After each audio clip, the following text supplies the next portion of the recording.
नमस्कार दोस्तों, मैं रोशन कुमार। आज हम बात करने जा रहे हैं मधुपुर विधानसभा क्षेत्र के बारे में, क्योंकि झारखंड के लगभग सभी विधानसभा क्षेत्रों में से एक प्रमुख हॉटसेट माना जा रहा है मधुपुर विधानसभा क्षेत्र, क्योंकि यहाँ पे त्रिकोणीय संघर्ष की स्थिति उत्पन्न हो चुकी है। क्योंकि जहाँ एक ओर बीजेपी के गद्दावर नेता गंगा नारायण सिंह जी मैदान पे है, वहीं जेएमएम के मंत्री हफीजुल हसन मैदान में है, और वहीं जेएलकेएम के काफी अनुभवी प्रत्याशी सद्दाम अंसारी भी मैदान पे है।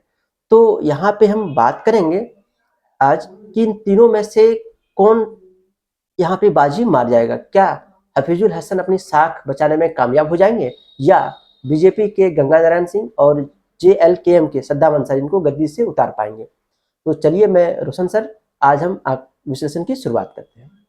तो विश्लेषण की शुरुआत करने से पहले आज हम बात करेंगे वहाँ का जो जातिगत वोटर्स है उसके ऊपर, क्योंकि अगर आप जानते होंगे तो मधुपुर विधानसभा में कुल वोटर्स की संख्या लगभग 3,30,000 है। उनमें मुस्लिम वोटर्स की संख्या लगभग 95,000 के आसपास है। वहीं एससी समाज में वोटर्स की संख्या लगभग 55,000 के आसपास है। एसटी वोटर्स की संख्या लगभग 40,000 के आसपास है। और जनरल और ओबीसी दोनों को अगर मिला दिया जाए तो उसकी कुल वोटर्स की संख्या लगभग 1,35,000 के आसपास है। तो यहाँ पे जो वोटर्स है किसी एक और नहीं जाते हुए दिख रहे हैं, यानी यहाँ पे वोटों का बंटवारा दिख रहा है। तो ऐसे में यह कह पाना बहुत ही मुश्किल होगा कि अभी कि कौन से प्रत्याशी जीत रहे हैं।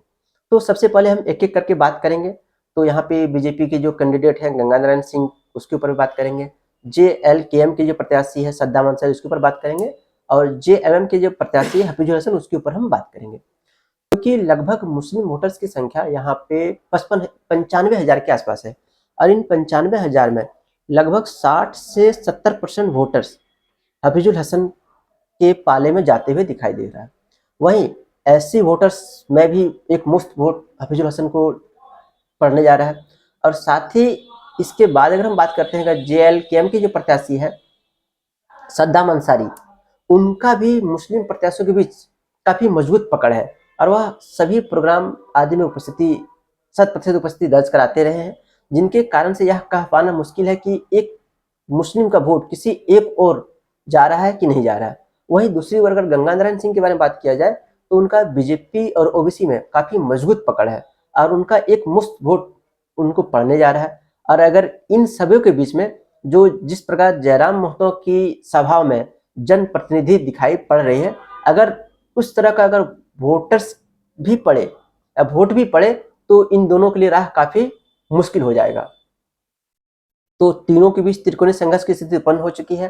और साथ ही इन तीनों के अलावा एक जियाउल हक उर्फ टार्जन अंसारी, जो पहले जिला अध्यक्ष रह चुके हैं, जिला परिषद के अध्यक्ष रह चुके हैं, उनकी भी यहाँ पे धमाकेदार एंट्री चल रही है। और माना जा रहा है, जैसे कि वहाँ के संवाददाता से बात करने के बाद पता चला कि बहुत बड़ी मात्रा में वोट इनको ही पड़ने जा रहे हैं। तो अगर ऐसे में अगर मुस्लिम वोट का बंटवारा हो जाता है तो गंगा नारायण सिंह के बारे मतलब गंगा नारायण सिंह अर्थात बीजेपी के लिए राह आसान होने वाली है। और अगर खतियान आधारित वोट होते हैं तो यहाँ पे जेएलकेएम बाजी मार जाएगा, क्योंकि जेएलकेएम के जो नेता है सद्दाम अंसारी काफी अनुभवी और योग्य उम्मीदवार है। तो अब देखना होगा कि इन तीनों में से कौन बाजी मार जाता है। और इसी बीच अब वहां पे सभी कैंडिडेट के स्टार प्रचारक का दौर शुरू हो गया है, और आगामी 13 नवंबर को बीजेपी के स्टार प्रचारक माननीय प्रधानमंत्री नरेंद्र मोदी जी का भी आगमन हो रहा है मधुपुर विधानसभा क्षेत्र में, सिरसा गांव में।